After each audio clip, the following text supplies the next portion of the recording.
My Lin rose before first light, the lantern steady in her hand as she crossed the frostbitten yard. Her movements were certain, practiced without hesitation, carrying a quiet grace that the town of Juniper Creek refused to see. She slipped through the corral rails where a gray mare stood trembling, its foreleg torn by splintered wood. Kneeling in the dirt, she pressed her palm to its neck. "Easy now," she whispered, her voice calm as a still creek. The horse quieted, trusting her touch. A ranch hand shifted at the gate, uneasy. "Want me to fetch the doctor, miss?" My Lin was already applying a poultice of herbs she had ground herself, her fingers quick and sure. Save him the ride, she bound the wound with clean cloth. "Just bring me fresh water." This was Juniper Creek, Montana Territory, the spring of 1885. A place of wide sky and restless wind, where the cottonwoods along the creek shivered like nervous hands. The town was small, its church bell carrying thin over the prairie, its people certain of what futures belonged to whom. They said the Fletcher family had a daughter destined for greatness, and a Chinese ward who was little more than a shadow. They said it as though repeating weather. By midday, the contrast between them was plain. Annalise Fletcher stepped from the general store with a ribbon parcel in hand, sunlight catching the gold in her hair until men straightened and women paused at their work. "Morning, Miss Annalise," a pair of cowhands called. She smiled, bright and practiced, drawing eyes without effort. Across town, My Lin measured grain in the barn's cool shadow, dust motes floating through the boards. Her hands were steady as she stacked the heavy sacks. A young boy lingered in the doorway, hat turning in his fingers. "Miss Mai, your ma says the farrier's late." She tied the sack and laid a plank across an open barrel. "Then we'll keep the horses from finding the nails," she said, handing him the lighter load. "Take that one. Leave the heavier for me." That evening in the Fletcher kitchen, Mrs. Fletcher looked at the two young women the way a rancher studies two fields, one lush and destined for prize, the other plain but reliable.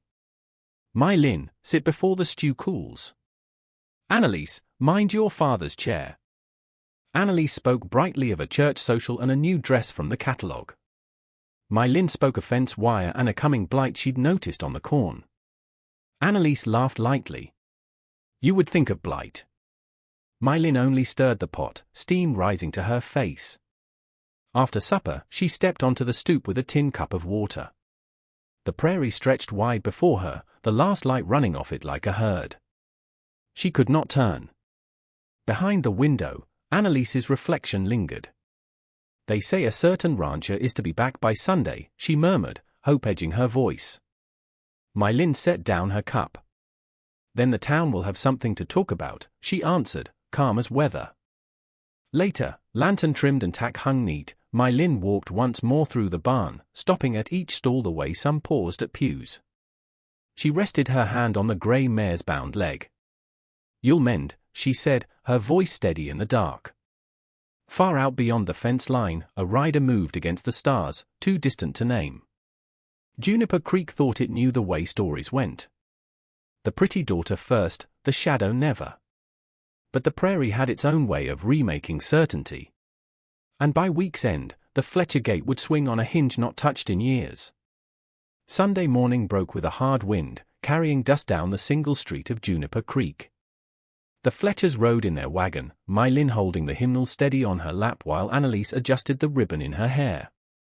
At the church steps, men tipped their hats to Annalise, their eyes sliding past My Lin as if she were part of the landscape. My Lin followed Mrs. Fletcher inside, calm, unnoticed.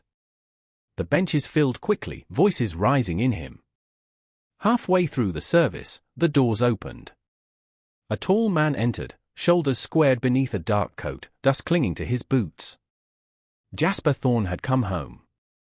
His family's ranch stretched wider than most could ride in a day, and talk of him had carried ahead of herds driven north, of men loyal to his word, of a fortune built on grit, and of a heart no one had yet claimed. After the sermon, neighbors gathered in the churchyard. Mrs. Fletcher pushed Annalise forward, her smile bright with expectation. "Mr. Thorne," she said. "Surely you remember my daughter, Annalise." Annalise dipped her head, sunlight catching her ribbon. "It's an honor to see you return, sir." But Jasper's gaze moved past her. It settled instead on My Lin, standing a step back by the church wall, the hymnals pressed close. My Lin did not curtsy nor force a smile. She only met his eyes, steady as a fence post planted deep. At the tables where pies cooled and coffee poured, Jasper spoke so all could hear. "Mrs. Fletcher," he said evenly, "I'd like permission to court your ward, My Lin." The yard hushed. Mrs. Fletcher nearly dropped her cup. Annalise's face faltered, her practiced smile cracking. A murmur of disbelief rippled through the gathering. My Lin's hands tightened on the hymnals, but her face did not change. Annalise tried to laugh it off. "You must mean me." "No," Jasper said, his voice like iron. "I meant My Lin." The silence was thick enough to hear the creek running beyond the trees. Juniper Creek saw it for what it was, a cruel joke, a public rejection of their prized belle. A display of power from a man who cared for no one's rules but his own. Mrs. Fletcher forced a brittle smile. If that is your wish, Mr. Thorne." My Lin inclined her head once, composed. "As you say." By sundown, the talk of Juniper Creek was not the sermon nor the hymn, but the rich rancher who had publicly shamed the prettiest girl in the territory and chosen the Chinese woman everyone hated. That evening, the wind rattled the shutters of the Fletcher house. My Lin had just stacked her books on her desk when a knock came at the door frame. Jasper Thorne stood there, hat in hand. His eyes carried the look of a man set on plain business. "Miss Lin," he said. "Might we speak?" Her mother's voice drifted sharp from the parlor. "Don't be long, Mr. Thorne." My Lin followed him into the library. The air was cool with the smell of old ledgers and lamp oil. Jasper set his hat on the table and spoke without flourish. "Let's not pretend this is a courtship. This is a transaction. I require a wife to run my household. You require a name and security this town will never give you. You will be provided for. The house, the land, your future. But I require no affection, and you will ask for none. That is the truth of it." My Lin stood still, her hands folded before her, eyes steady on him. The quiet stretched, until the ticking of the mantel clock seemed loud. Then she said, her voice calm, "Comfort is not a condition of survival. I understand the terms." For the first time, his expression shifted, something faint like surprise flashing in his eyes. He gave a single nod. "Good. Then we understand one another." He moved to leave, then hesitated. "I'll call again tomorrow." His boots echoed once on the wood floor, then faded down the hall. My Lin remained in the lamplight. She did not smile nor sigh. She slid a volume back into its place with the quiet care of a woman who had long learned to expect nothing. In the weeks that followed, Jasper Thorne came often to the Fletcher ranch. He spoke mostly with Mr. Fletcher about grazing rights and weather, his words clipped and polite. Annalise lingered near him, her laughter quick and bright, attempting to undo his public insult. My Lin stayed at her work, content to be overlooked as she always had been. One afternoon, Jasper found her in the barn. She was bent over a small, intricate piece of pump machinery, cleaning it with precise, knowing movements. The late sun poured through the slats in dusty gold. He stopped in the doorway. "You mend machinery?" Without glancing up, My Lin fitted a tiny gear into place. "Better than letting it rust." He shifted his stance. "Most women wouldn't know where to begin." Her eye stayed on the metal. "I prefer things that serve a purpose." Jasper said nothing more, but his gaze lingered longer than he intended before he turned away. Days later, a small, carved jade pendant My Lin kept on her dresser went missing. She found it the next morning on her desk, a folded note tucked beside it. The words were plain, written in his hand. "You are not what they say. I simply failed to look correctly." She read it once, then put the pendant back in its place and said nothing. At the spring barn dance, lanterns swayed and fiddles drew couples across the floor. Annalise drifted to Jasper, her voice soft beneath the music. "You don't have to marry her," she whispered. "It was a cruel joke, we all know it. It can still be me." Jasper's jaw tightened. I've made my choice. Across the yard, Mylin stood at the fence, the lantern glow brushing her face. She did not move, did not smile. But something shifted in her chest, not victory, not warmth, only the quiet weight of being seen. The week settled into a rhythm Juniper Creek could not ignore. Jasper Thorne kept riding up the Fletcher Road, his talk with Mr. Fletcher sharp and practical, but his eyes had begun to fall elsewhere. One morning at the kitchen table, he turned to Mylin. How would you handle grazing when the north pastures are stripped? Mylin glanced at the ledger before her. Pull the cattle sooner than you'd like. Rotate them before the grass dies. Better to save the land than run it to dust. Jasper studied her, silent for a beat. That sound. She closed the ledger. Nothing more was said. But the next evening, she found a new set of finely crafted gardening tools on her workbench, the wooden handles smooth and oiled. No note, no explanation. She knew who had left them. From then on, their language became gestures. Mylin tucked a sprig of lavender into his bag for the long ride. Jasper placed a rare medicinal herb she had once mentioned quietly on her chair. When he found a pot of soothing tea left for him in his study late one night, he simply drank it, the warmth spreading further than his chest. At supper one night, Annalise broke the silence with a laugh too sharp. How dull it must be, Mr. Thorne, to spend your hours talking cattle and herbs with Mylin. Surely you'd rather speak of finer things? The table froze. Caleb set his fork down, his voice steady. Not at all. I value her counsel. The room exhaled. Mylin did not thank him, did not lower her eyes. She met his gaze across the table, and in that stillness, something unspoken passed between them, soft, weighty, undeniable. The storm came sudden, rolling out of the west. By dusk, the Fletcher house was shuttered tight. Mylin stood under the front portico, holding a lantern as water coursed through the yard. Through the downpour came boot steps. Jasper emerged without a coat, soaked to the bone. He stopped beside her in the glow, rain dripping from his jaw. You'll catch cold, she said. His answer was steady. So will you. The silence of the storm wrapped around them. Mylin turned toward him, her voice calm but unflinching. Why did you choose me? Jasper's jaw worked. At last, he spoke, his voice low and raw. I chose you to spite them. To show this whole town their rules meant nothing to me. I thought if I chose the person they valued least, they'd understand my contempt. I thought it would be simple. His eyes lifted to hers, rain striking his lashes. But you were never simple. And I was the fool. The words hung heavy in the air. Mylin's fingers tightened on the lantern handle. She looked away first, not out of weakness, but because his eyes had grown too open, too near. Later that night, in the hallway outside the library, their paths crossed once more. As they passed, their hands brushed, accidental, fleeting, but alive with something neither could deny. Jasper stopped, breath caught.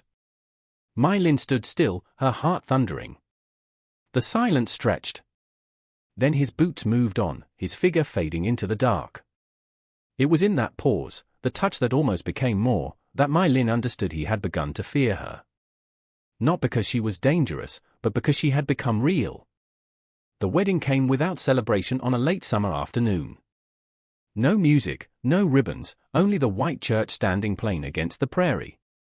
Mylin wore a simple gown, carefully pressed. Jasper stood opposite, his dark coat carrying the lines of long resolve.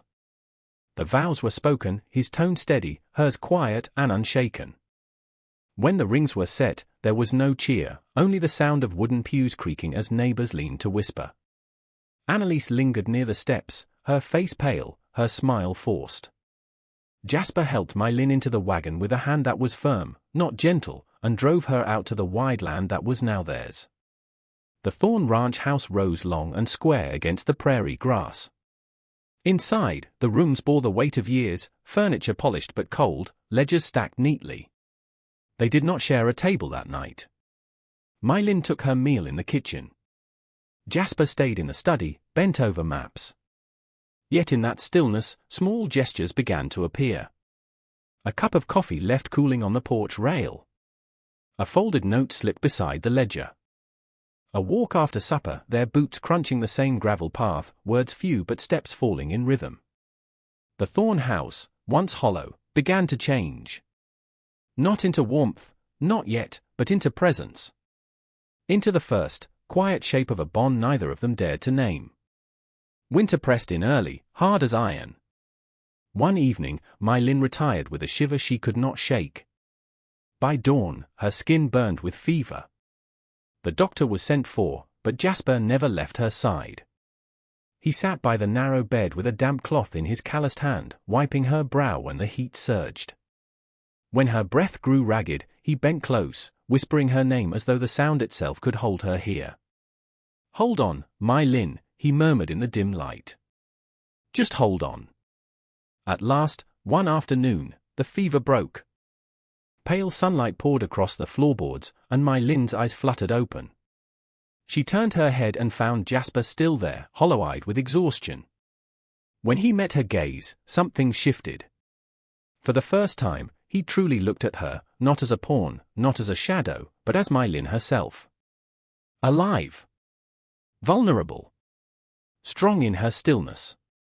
He reached for her pillow, his hand hovering near her cheek, then stopped. Fear flickered in his eyes, not of her, but of what she might think if he crossed that space. He drew back, retreating into silence, as though afraid she would mistake tenderness for guilt. For Jasper Thorn, the woman he had chosen out of pride had become the one he could not bear to lose. By spring, the ground was dark with thaw, and My Lin's strength returned with the season. What had begun as silence now felt like company. One night, Jasper lingered in the library, waiting. My Lin entered with a glass of water. As she set it down, his hand closed gently around her wrist. He rose slowly. "My Lin," his voice was rough. "I married you out of arrogance. A cruel joke to prove a point. I told myself I'd never let this town's expectations rule me. So I built my life like a fortress, solid, safe, empty. I thought if I chose someone who asked for nothing, I could never lose anything." His eyes lifted to hers. "But I see now it wasn't about them. It was about me. I needed someone who wouldn't walk away when the walls came down. And you were never the easy choice, My Lin. You were the brave 1 inch." My Lin's hands trembled, though her voice stayed low. "I never wanted to be a duty," she said. "And I didn't want to be a wall you built. I wanted to be the place you came home to." For a long moment, neither spoke. Then he stepped closer, his voice unsteady but certain. "You are." The distance between them closed, not with haste, but with the quiet certainty of two people finally seeing each other without fear. That evening, Ruth did not sit at the far chair. She settled beside him, close enough for her skirts to brush his. She answered the question in his gaze by setting her hand lightly atop his. "I'm not afraid of you anymore," she said softly. "And I'm done being afraid of myself," he answered. He cupped her face with his hand, steady as stone yet gentle as water. Then he bent and kissed her, not with duty or pity, but with the full weight of love discovered too late to deny. My Lin yielded not with desperation, but with relief, like land long starved finally tasting rain. When they parted, their foreheads leaned together. Jasper's voice was low, rough. "I should have chosen you with my heart, not my pride." Tears rimmed her eyes, her smile tender. "You did," she said. "You just didn't know it yet." The seasons turned, and with them, the shape of the Thorn Ranch. What had once been a house filled with silence grew into a place alive with ordinary music, the scrape of chairs at breakfast, boots on the porch at dusk, quiet laughter threading through the rooms. Each morning, Jasper brought My Lin a steaming cup of tea. In passing, they touched without thinking, his palm at her back, her hand resting on his arm. The town of Juniper Creek noticed the change. Neighbors now spoke of Mrs. Thorn, the quiet woman who had once been overlooked but had become the one who softened a hard rancher's heart. Some said she had shown him how to live without fear. Others said he had simply learned to see what had been there all along. One evening, as the sun bled across the prairie, Jasper and Mylin stood together on the porch, his arms settled over her shoulders, her head rested against his chest. No words were spoken, for none were needed.